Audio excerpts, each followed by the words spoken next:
This is 8-Ball, my piece of crap 65 Mustang that I traded a perfectly good Dodge Charger for. In the last video, I tortured myself for days trying to make it safer and failed. So in this video, I'm ignoring all safety and putting this Facebook Marketplace Supercharger on the bone stock 302. So let's do that. So not only are we installing this B&M 144 Supercharger, we have a lot of supporting modifications to do as well. For starters, we're gonna need more fuel, so I got an electric fuel pump and a Holley 750 that we're gonna boost reference for this supercharger. I also have an assortment of jets and springs because I've never really tuned a carburetor properly and we're gonna need to. There's not gonna be any room for that mechanical fan, so I got an electric one to keep it cool. The car is still a 3-speed manual, so if we somehow don't grenade the clutch, transmission, drive shaft, or rear, we're gonna put the power to the ground with that open legger with traction bars. And we're gonna have to revisit the exhaust system. I'm gonna weld it all up, add a crossover pipe, install this air-fuel ratio gauge, and of course, the speedy boom tubes. There are of course some other minor things we'll have to do to get this thing going, but we'll cross those bridges when we get to them. For starters, let's just clean this thing up. The factory coupe reservoir is ugly. This is about to be a race car. I don't need no windshield wash. This hood hinge broke, so I'm committing to no hood. The hood insert broke. Great. 2 out of 2 broke. Now for a real quick and dirty engine bay restoration. Cameraman and I are gonna team up. We're gonna hit it with a wire wheel, knock off the loose paint, pressure wash it, and spray paint it.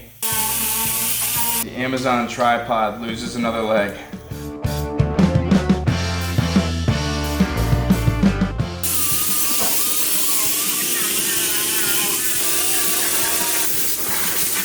We just got back from the hardware store and auto parts store. I got some degreaser, which I'm now just spraying all over everything in hopes that it magically cleans it all off. And then I got spray paint too.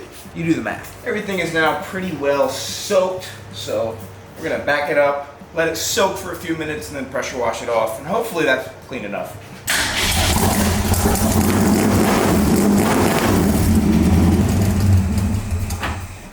Does anybody notice that we haven't boosted anything yet and it's already ticking?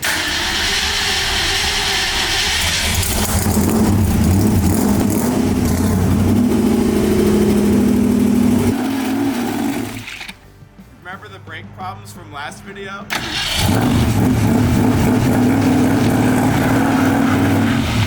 They're bad. They're worse.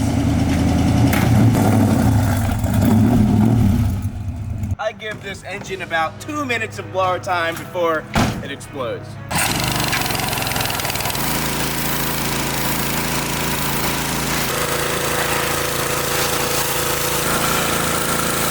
It's all clean now, so I'm gonna let it dry a little bit. We'll pull back in the shop, start disassembling, and then paint. Now let's see if it drags the tire again. Bet you it doesn't start. It doesn't start. You know why? Because there's no battery in it. Thanks, cameraman. Thanks for being so sassy and funny, and so sarcastic. Bet you it doesn't start. Look, you know, this battery on your head, hard, like that. Oh yeah, now, good.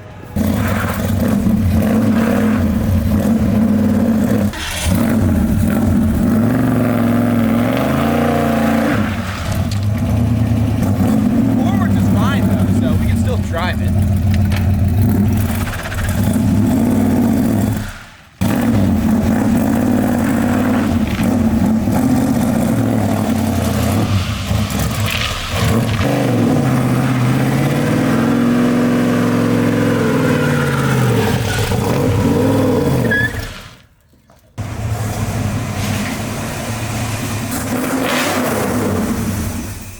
Last time, hopefully, I will be revving this naturally aspirated. Now that we got it nice and warm, let's drain the coolant out, take it apart. How did I know that was gonna happen? The more it drains, it's getting hotter. It's honestly not that hot, it's kind of like a shower. Like it's like that kind of temperature, it's kind of nice. That's a good stream. The prostate in this car is healthy. Tom, didn't you just put that radiator in? Yeah. Should we just put like a different motor in it now? I mean, we're like sort of like starting to right now. With the hoses still attached. Maybe I'll buy an aluminum radiator, or maybe I'll run this one until it breaks. Now because we're swapping to an electronic fuel pump, I'm gonna pull the manual one off. Just let that hose sit there for a while. Get that out of the way. I did order a block off plate, so it'll be here in a couple days. Pop that on there. We're gonna mount our electric fuel pump right here. It's gonna look good. I'm going to add this to the parts stash. Perfectly good mechanical fuel pump. This motor is full of the funniest sludge. Just drain that gasoline right into the water. You guys see all this weird goop on here? Something tells me nobody changed the oil in this car for 30 years. If you watched the last video, you saw how f***ed up the oil filter was. It's not looking good, guys. It's not looking good. Wires off and out of the way. It smells like gasoline over here. I can't put my finger on it.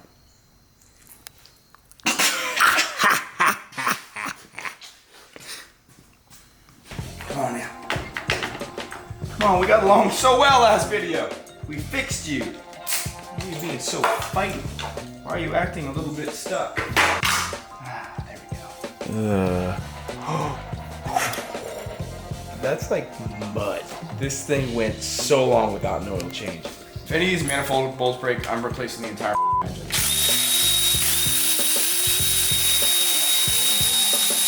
You telling me I have to disassemble it? Come on, I was so close. Come on, I don't want to take a carb off. I'm lazy. It's probably stuck to the motor, and I guarantee the broken piece is gonna stick to the motor. Oh, my silicone job was good. The reason it had that funky whistle is because the base is broken. And I planned on just swapping the base because I got a box full of carb parts upstairs, but we got new carb, so I'm gonna ignore it.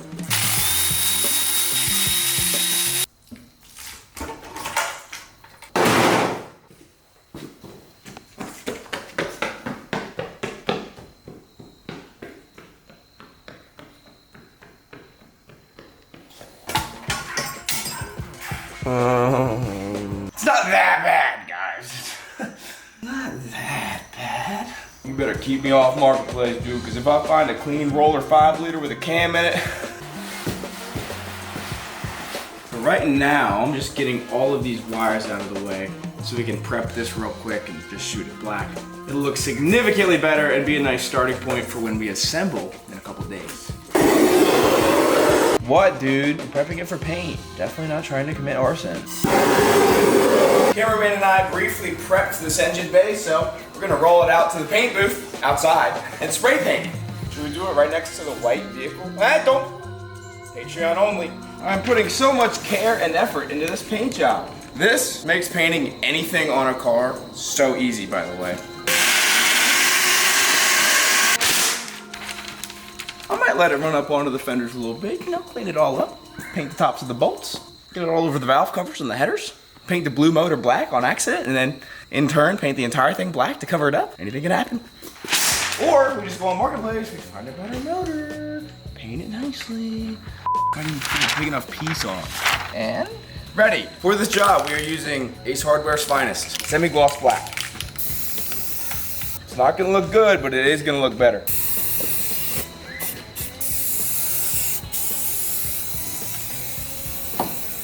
Can't even see the rust. I'm gonna blame it on the evening time light, but this looks like absolute f***ing dog already.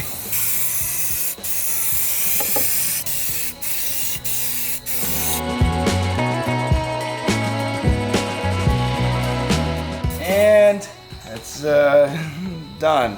Hopefully, in the daylight, it looks a lot better than it looks right now. It looks like we did not improve anything whatsoever at all right now. I'm telling you right now, come Friday, in the daytime, this is gonna look bad, but at least it's all black. That is a very mild, slight improvement over where it was. Dude, I'm happy with it. Like a new car.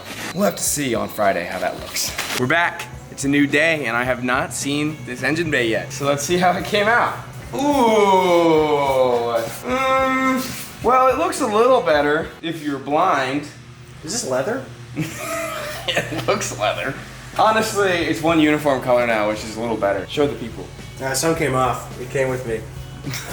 Don't touch it too hard or else it may remove itself. And it smells good in here too. I'm gonna pop this fan off with its ridiculously long bolts. Boom! That right there is how you gain like 3 or 5 horsepower.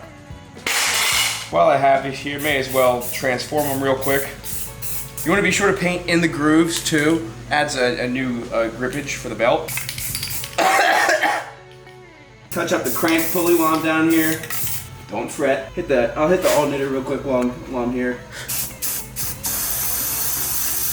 Boom, 0 overspray. The last guy should have taken notes. And he claimed to be a body man. Can I spin the engine over by hand? You're not supposed to be able to spin an engine over by hand with all the plugs in it, by the way. That's fine, because that means all of the rings are pre-gapped for boost. No, you don't need to be down there. Show them! Because we just eradicated the fan and that big fan spacer, the bolts aren't gonna work, and I don't feel like going to the hardware store to get different ones, so I'm just gonna trim them down, they'll work. First supercharger part is the crank pulley. I have to remove the bolts from the stock crank pulley. I'll be leaving it there and then putting this one along with the spacer over top of it. This is actually really cool too because it comes with both 3 and 4 holes. So if we blow this motor up and end up putting a different one or a newer one in it, still use the same pulley. Also, I have no idea how much boost this pulley's for at all, and I don't care. Just as I expected, that pulley is rusted in place, which is perfect, because it means this one will go in easy. Same thread, let's rock and roll. Our shortened bolts are working great. Fun story, when I was in high school and I got noise complaint on the road for like the first ever time, and I drove it to school for the first ever time. I was coming home and I floored it, and then I had no hood at the time, and all of the pulleys basically like flew out of the car. So all of the bolts backed out and the pulleys came off, and they just like flung off. The crank pulley came off, the water pump pulley came off just because I didn't tighten the bolts. So I'm just gonna leave these impacts tight, and I'm not gonna tighten them anymore. I think it's gonna be fine. Before I scrape off all the old intake gasket, etc., I am plugging all of the holes in the cylinder heads just so we don't get gunk down into the pistons. Not that it even matters, because this motor is on its last legs. I really think we're gonna have to swap it, especially after we put a supercharger on it. But we'll see, dude. Maybe this thing will just keep on ticking forever, and we'll throw a boost at it. It'll be powerful. It'll be fine, man. Most satisfying part. Look at that thick silicone. Oh. Boom, one piece, baby. The unfun part of this is getting all of the old crappy intake gasket off. Actually, most of it peeled off when I took the intake off. Now I'm just taking some Scotch-Brite and getting the little bit of residue off of this mating surface. Then I hit it with brake clean and a rag to clean it off, and then obviously vacuum all the crap out of this. And again, it doesn't really matter because this motor is full to the brim with terrible sludge anyways, so whatever.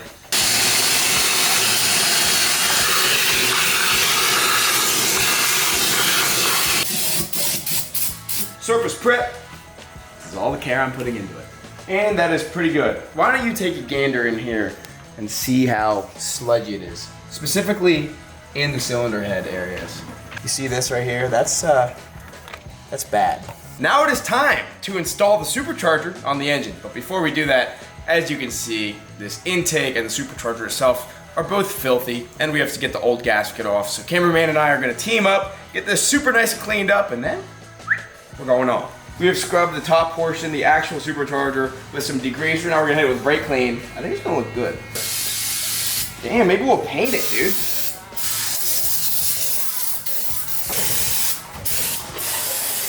Looking pretty superchargy. I'm really happy with this. Look, if I didn't already say it, I paid $650 for this entire supercharger kit off Marketplace. No idea how well it works. They said it may need rebuilt, but I'm just ignoring that. Because look how shiny it is now. Got these things so clean, I mean, why wouldn't we toss some high temp paint on them? We're turning this into a show car anyways, so look at that. And look at this, brand new supercharger. I could honestly probably put this back on Marketplace and double, if not triple my money. But I'm gonna keep it for you. All right, now that I'm high on spray paint, let's move on. Totally not doing the exact thing the last owner did. I'm gonna do it with care and precision. This is a new motor, I think. I can tell people on Marketplace it's been rebuilt.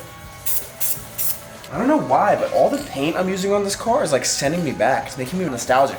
It's when I built Noise Complaint. Cheap, high temp paint. Just smells like memories. That other guy called himself a body man. My ass, dude. Body man, my ass. I'm the real body man here. New alternator check. Tom, you gotta stop.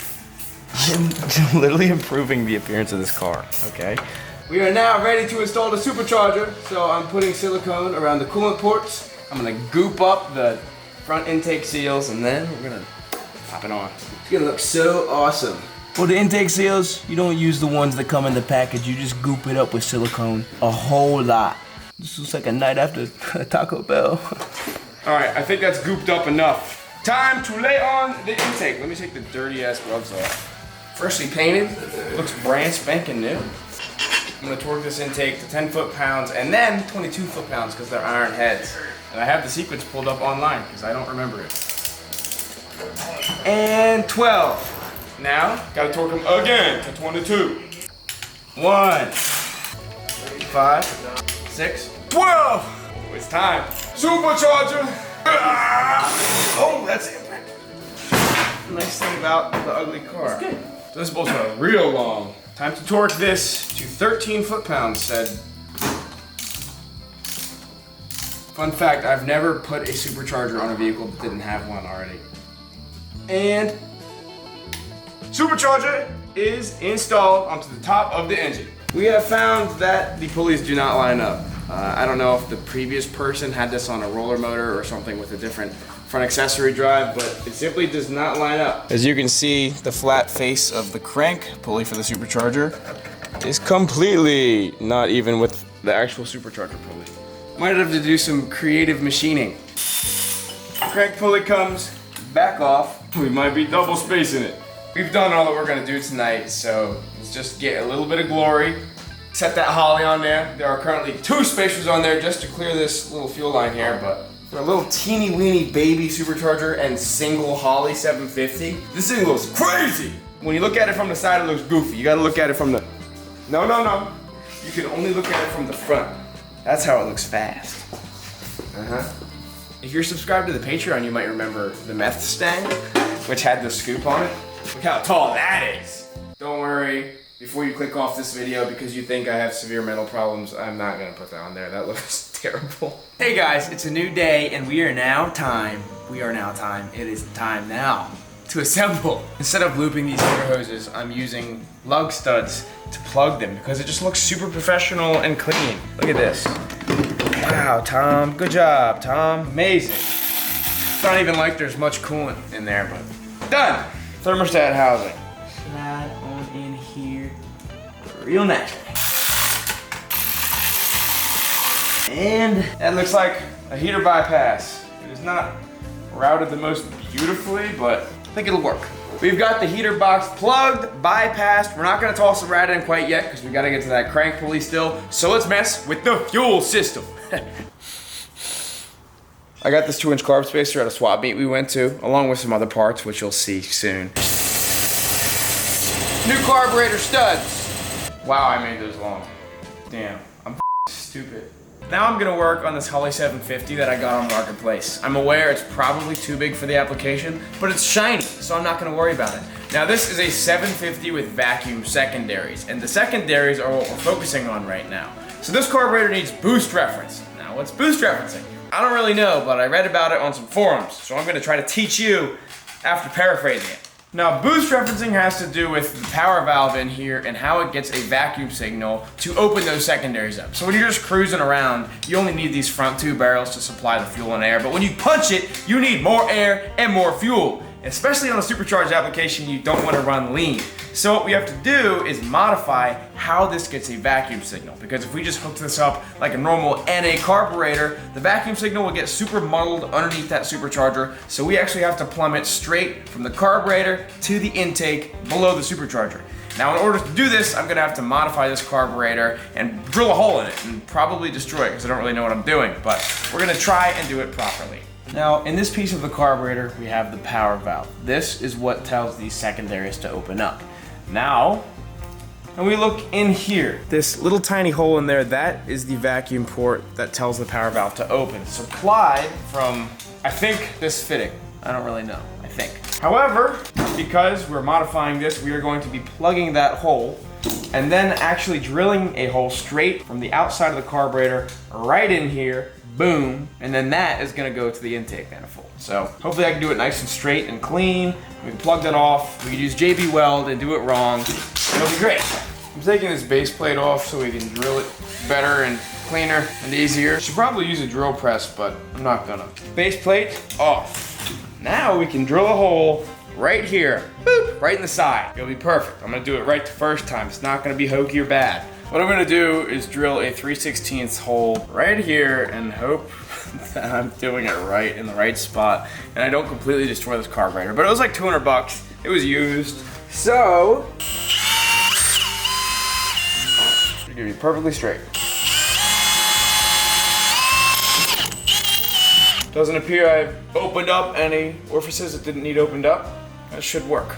Now what I'm gonna do is take this piece.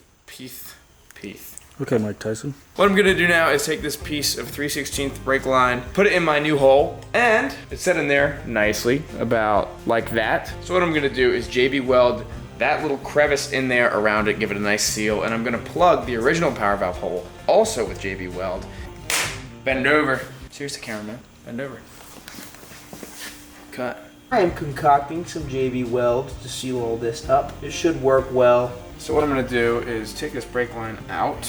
I'm going to lightly coat the body of it in it, just so it kind of seals on the inside. So I'm not too worried about it. And then we'll put it in here. It's like surgery.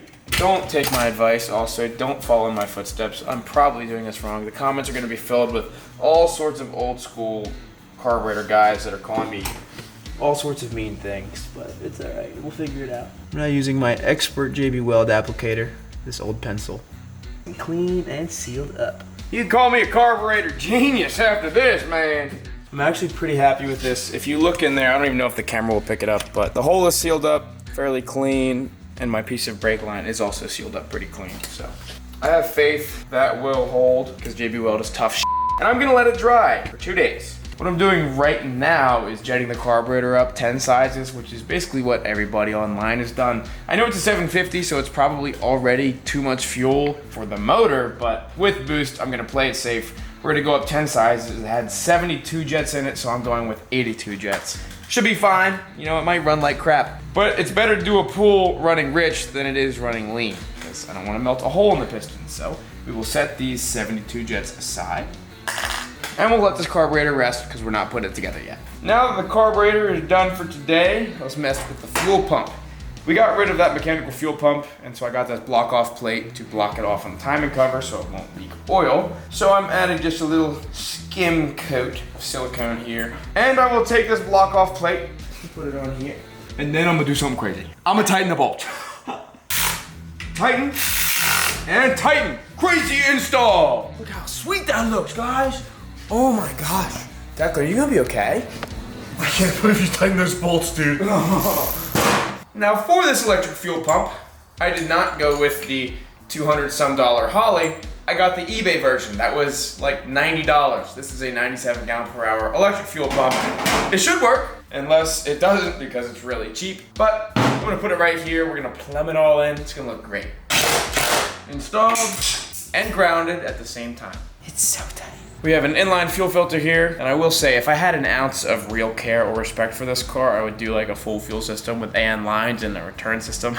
I'm not gonna do that. I think this will be enough fuel pressure. That's what I'm going off of. I am using fuel injection rated fuel line though, so, and these fuel injection hoses, so I'm kind of doing it right. That's tight. These bad boys are not gonna leak until they do. Feels pretty tight to me. Nice! While we got the fuel line out, I'm gonna go ahead and plug up this catch can that came out of a Ford Taurus that I had sitting on the parts shelf. Just so this carburetor doesn't suck up so much of the oil that is blowing out of the valve covers. This thing has a horrendous amount of blow-by, as you've seen. And this will help, maybe, help catch a little bit of it. Maybe it'll help, a little bit. All right, now we are basically all done up here. All we have to do is put the carburetor back together, put the carburetor on, make a crank pulley spacer, put the crank pulley on, put the whole front drive system on, put the radiator in, put the fan in, plumb up the fuel system, and then wire it all up. And then we're so close to being done up here. So I'm gonna put it up on the lift and play with more fun stuff. Oh, Tom, why you put it on the lift right now, Tom? That's how you sound right now. You guys remember in the last video where I spent time fixing this exhaust? We're taking it all off!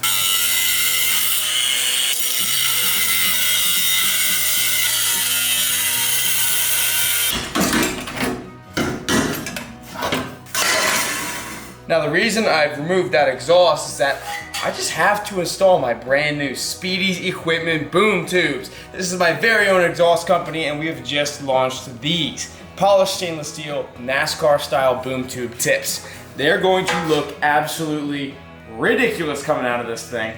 And also, I wanted to install a crossover pipe, an X pipe, so we get a more accurate reading on the air fuel gauge that I'm gonna install, because I wanna actually make sure this thing doesn't run lean and explode. So I'm going to fab up a nice exhaust system that doesn't have probably leaks in it and make it look nice too.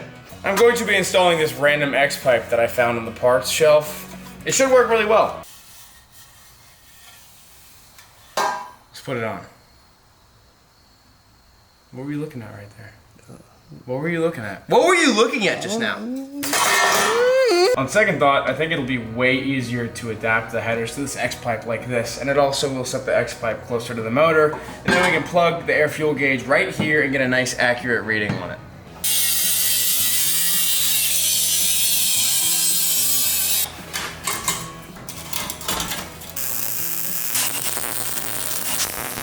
Kind of just tacking this all together right now so it stays in place while we mock it up. And then once it's mocked up and tacked, we'll remove it from the headers and then weld the whole thing super nice and clean. That's a pretty good starting point right there.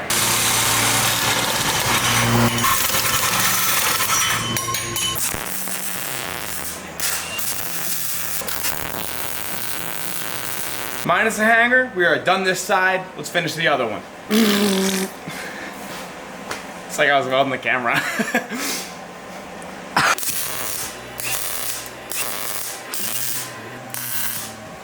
The whole exhaust system is tacked together. I haven't done hangers yet. We'll do that once we take it off, weld it together, and bolt it back on. So I'm gonna do that right now. Damn!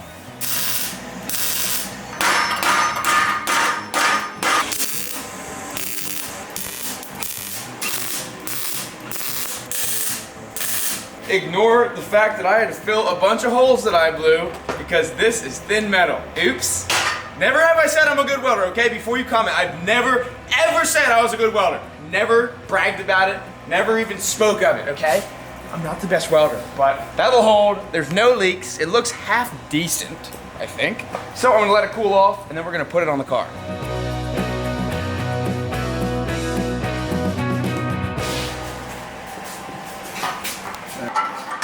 And install. Now let's add hangers.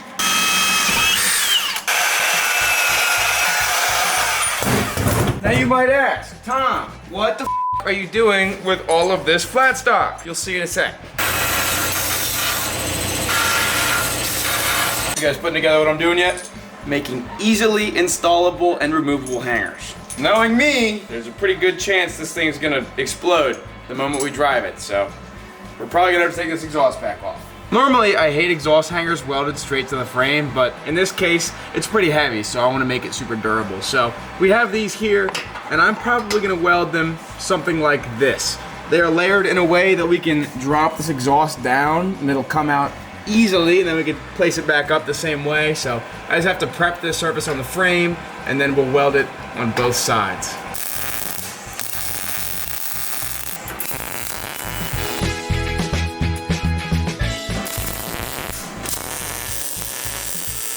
There you go.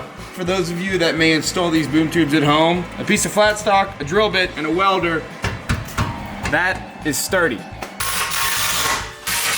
Just like that, as usual, the Speedy's exhaust systems are tough.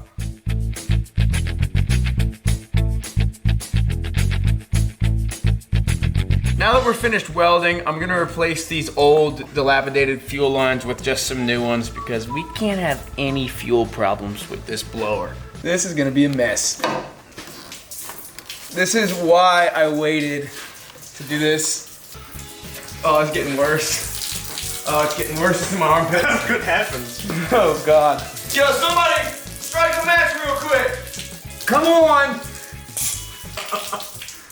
Okay. That was easy. I only have gas in my armpits now. Yo, clean this up, cameraman! That ain't going nowhere. Hey guys, remember when I said that I had basically no idea what I was doing when I boost referenced this carburetor? My tube hits the power valve, so I gotta trim it. Back on with this base plate as well.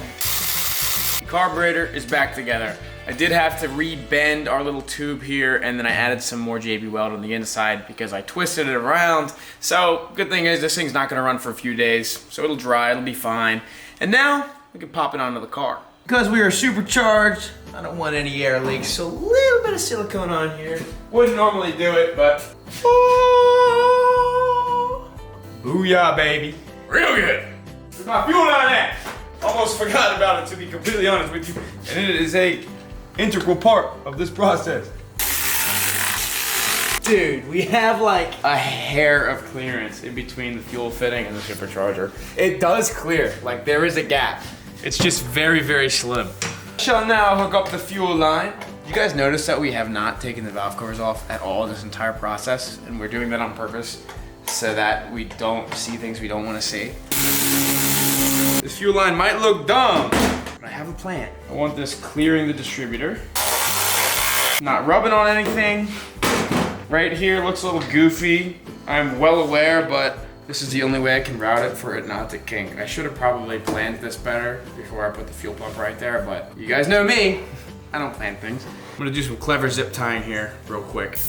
Before you say, it's gonna rub, it's gonna rub. No, it's not. Check this out. Wrapping one zip tie on the top of the fuel pump. Check it out, up close, look at that. It is being protected from rubbing by the zip tie itself. I can now hook up the other side of this catch can for PCV using the same, probably way overkill fuel line. Click, click. I believe the carburetor is all hooked up, minus the throttle and good twitch. I think I'm just gonna take the stock one and run it at this probably dangerous angle, but as long as there's a return spring on it, it appears like it'll work. Now it's time for my absolute favorite thing to do. Wiring. I have to wire in this fan, the fuel pump, and gauges. I have to install an exhaust, air fuel gauge, and also a boost gauge. So let's do all that. In an effort to keep 8-Ball from catching on fire, I'm gonna actually wire in relays with fuses, and I'm gonna do it all pretty much right. I'm gonna be using a switch panel that I bought off Amazon that fits beautifully in the radio hole. It's all gonna look great. It's gonna look like a race car when I'm done with it. Now let me spend 3 hours wiring it all up in misery. I am mounting and grounding these with self-tappers. Look at that. Beautiful. This one's for the fan, this one's for the fuel pump.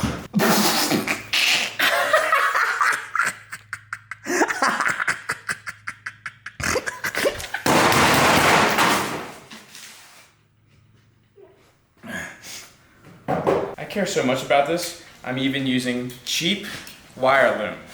It's gonna look awesome, and it's gonna keep the wires organized and stop them from chafing. Nobody likes chafing. We have the fuel pump mostly wired and the fan mostly wired. The only thing left are these trigger wires right here. Now, I'm gonna do something that looks super ghetto, but I really don't think it's that ghetto. This is the proper size wire. It's meant for subwoofers. This is speaker wire. It's gonna allow me to run 2 wires at the same time and route them beautifully because they're stuck together. Hey, don't yell at me for being an innovator. Speaker wire, Tom. Tom wired in a fan and fuel pump with speaker wire. No, I'm wiring the trigger wires, which don't take much current. Okay, it's fine. Look at this. The light one goes to the fan, dark one goes to the fuel pump. I'll remember that in there, wire them to the switches accordingly. I'm gonna make a little filler panel to mount that switch panel to, so it covers those holes where the radio goes. I just wanna make it a little cleaner.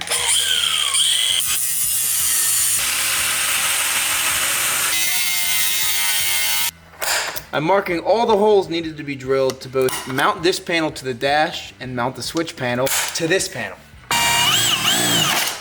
Thank God I made that not sharp, because motherfucker has some kick to it! Wow, alright, well that was 30 minutes, kinda wasted. We have created a custom switch panel! I love when I eyeball something with a beat up measuring tape and it just happens to line up. It's so satisfying. Now, let's go for the test fit. We have some not so beautiful hardware holding it in, but if all goes right, oh yeah. That's gonna bolt right in there and look pretty tough. Check that out. Boom, eyeball engineering, right there at its finest. What I'm plugging in right here is the fused 12 volt constant that's gonna go to the switches, so those switches can tell the relays to turn on. I'm gonna route it nicely, I'm gonna loom it all up. It's gonna look great. Now to finish wiring in the fuel pump and fan, I have these wires that I've run, I've loomed, got them all tied up. I'm gonna trim them to length. Take our speaker wire and separate it. I don't care if you don't like it, okay? It's easy. Boom, separated that right there. So this is gonna be the power wire for all the switches, like I just said, and this is going to be the trigger wire for the fan, trigger wire for the fuel pump. So I've already made this, which is a little jumper wire to send power to all of the switches. It just kind of simplifies the process. So I'll plug that in to all of them. Boom, one switch, boom, two switch, and then this one will be tied to this. So it'll have power going to all switches from that fused constant 12 volt that we just added. Push those two wires together, get my shrink wrap terminal. Okay, put that in there. Get my crimpers. These Eastwood crimpers are pretty awesome, by the way. Hit that with a nice, good crimp. Make sure it's solid on both wires. And now, all of these switches should have power. Look how nice and neat that is. Ignore where I almost lit it on fire with a lighter. Oh, I can't wait to put that in. Fuel pump. Click. Fan. Click. Now, just out of curiosity, let's test this. Test time. Cameraman, hit the fuel pump switch first.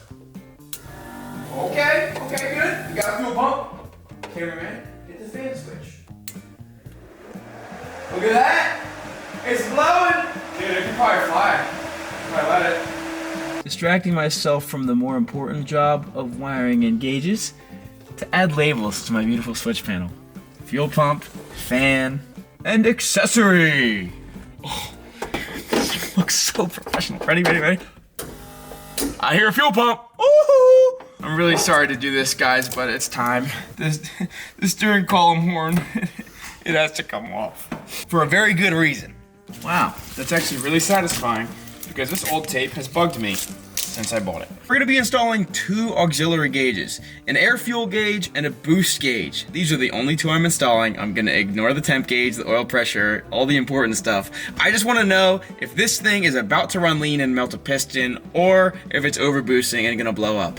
I'll ignore it. One problem, they're not the same. They don't match. But thankfully AEM is super cool and it sends you all sorts of different choices. So you can do white face, white trim, black face, black trim, anything you want. No, you can't do blackface. Modified this gauge pod to accept these gauges. I drilled some holes in the back so they fit properly, all the wires go through, etc. But before I install them in here, I'm gonna put the car on the lift and weld a bung onto the exhaust for this air fuel gauge. Now's where I fight it. Come on, hit me with your best shot, baby. Boom.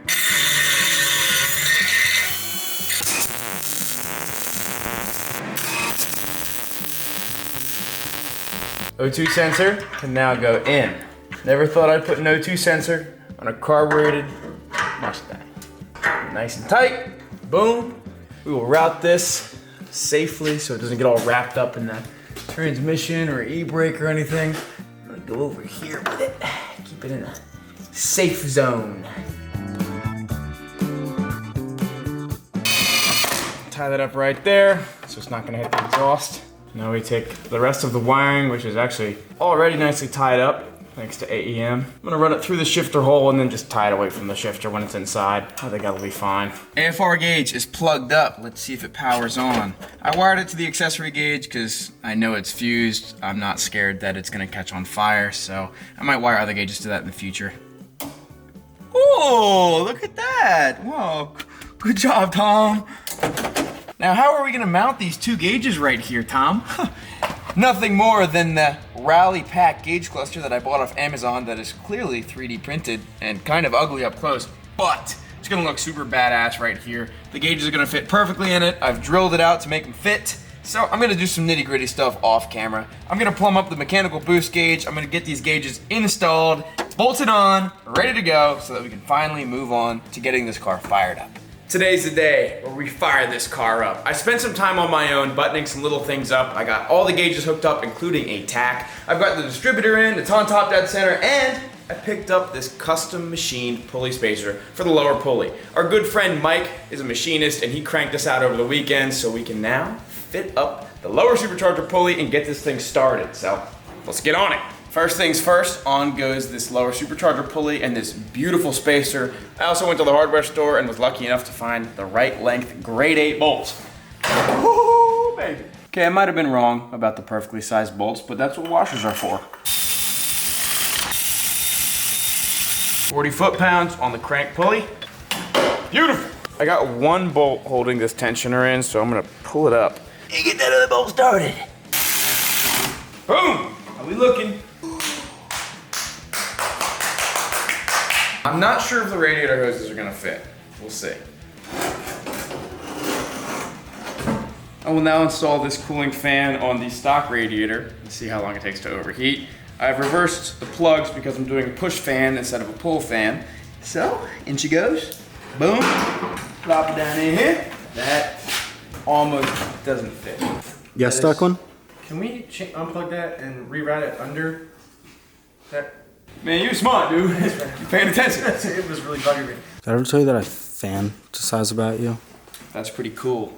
Protection foam, spring, and keeper. Look at that. Clip. Does the fan fit? No.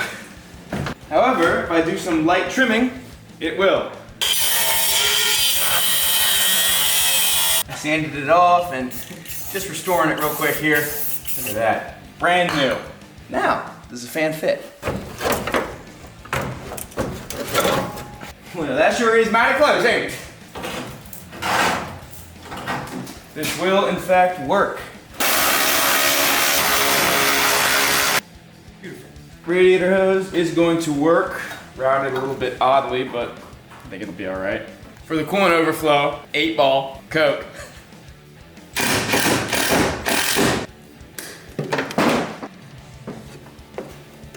Coolant.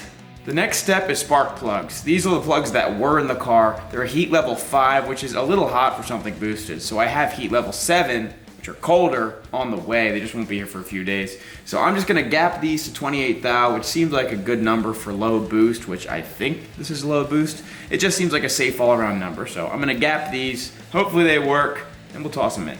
Plugs are going in now. We are very close to starting this car. Installing plug wires and custom zip tie wire separators. That's beautiful. Wow. So nice, Tom. I know. And those are tied up enough for right now. Let's see if this thing starts. It's officially time. I am very excited. I put the timing light on it. We're gonna try to set this at 10 degrees initial timing. We'll see if it fires up. Declan, hop on in there. All right, so what I want you to do first is turn on the fuel pump.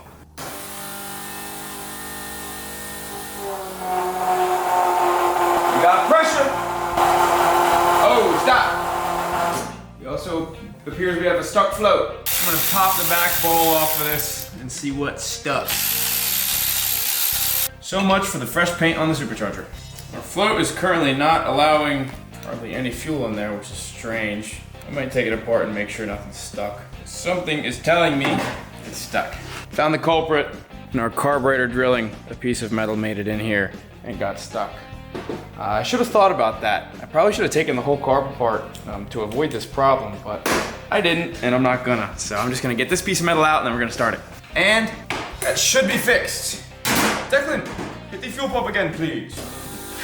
All right, off. Okay, let me lower this float down just a hair. I do believe we can officially start it. Josh, hit the fuel pump switch, please. All right, I'll do the gas, you just man the key. Ready? Hit the key.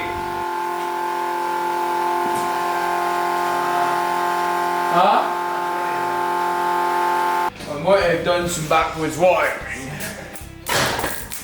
All right, I'm just gonna bypass the solenoid. Appears there's no spark. All right, but we're not getting voltage to the coil right now. All right, crank crank the key. I don't think we're getting voltage to the interior. Now it's got spark. I just hot wired the coil so it's gonna have spark all the time. So everybody, if something goes horribly wrong, just give this little wire a yank. Just yank this little wire off, okay? If we need to shut it off, just yank that wire, okay?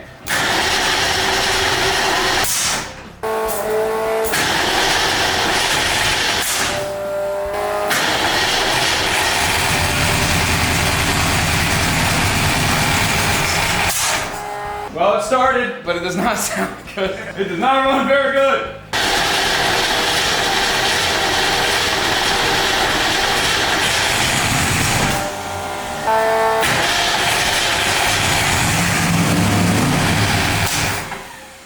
Sounds horrific. Something's off. I realized I accidentally set this to a 302 HO firing order, which is a newer 302, not a 302 Windsor, which this is. So now I'm gonna correct the firing order, swap these plugs around, and then it should start. Okay, well now we have the plug wires on correctly. It should run, potentially. Ready, neutral.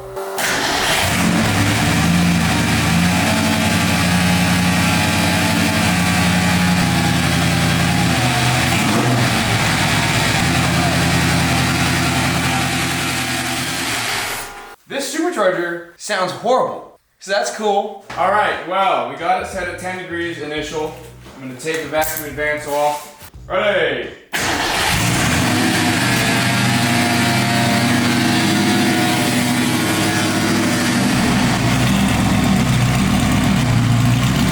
All right, well, it's rich, that's good.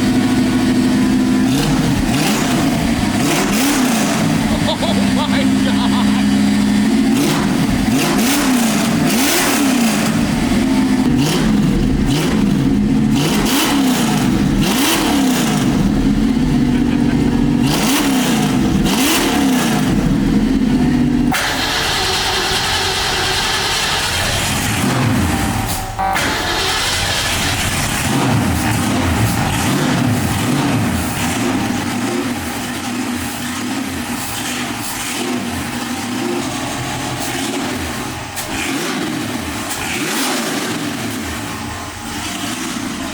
Sounds all right.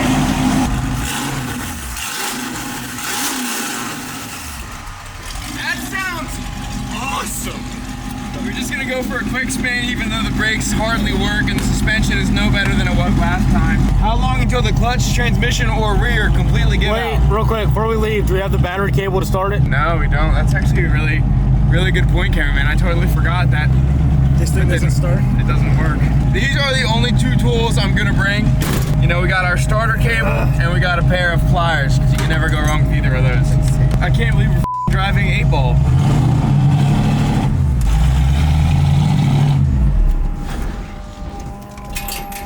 Oh, man. All right, well that lasted about as long as I expected it to.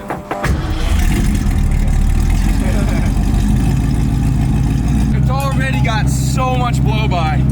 I mean, it already had blow-by, but it's bad. Oh, this thing smokes so bad. It is smoking like a chimney right now. It's not overheating. We're running pretty rich, which is good. I'd rather rich than lean.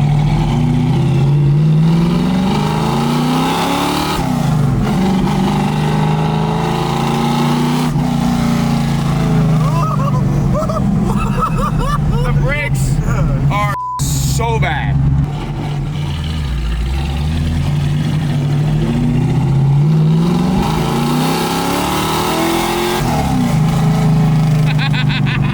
Alright, it runs decent. It's not bad. It's a lot faster.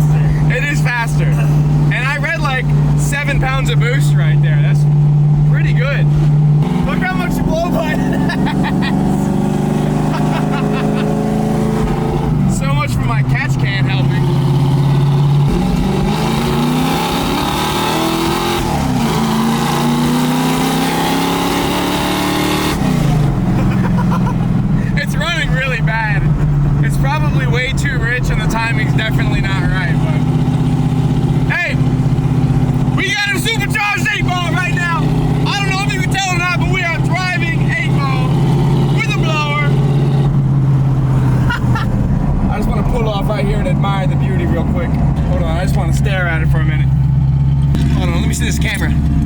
Y'all stay in here.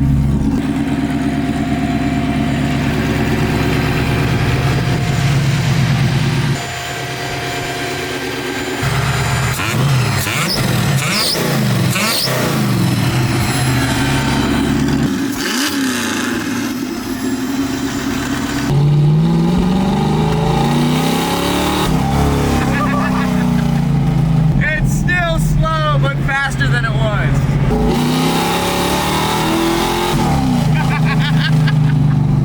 Oh, this is cool.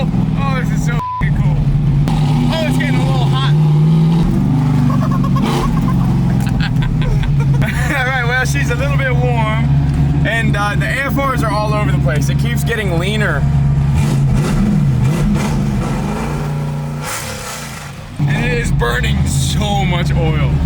I don't know how long this boil motor's gonna last. I think for sure we need a better radiator.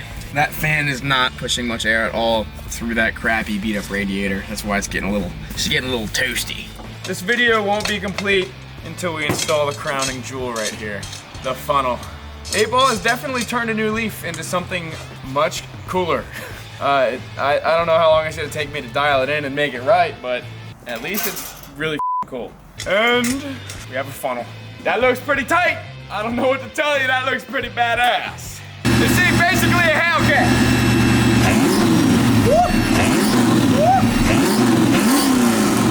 Just saying. That is all for this video. I hope you enjoyed being along for the process. I'm very happy 8-Ball Supercharged. We have a bunch more work to really dial it in and make it safer and make it nicer before we potentially continue trading. Unless you really think I should keep it, in which case comment. I'd love to hear your thoughts, but this has been a lot of fun. It's been a lot of learning for me. That's pretty hard. So thanks for being along for the ride on the best damn automotive content on YouTube. I'll see you soon, unless you want to see me sooner, in which case subscribe to the Patreon, check out the merch, check out Speedy's equipment. I love you. You know that though. You been know that. Bye.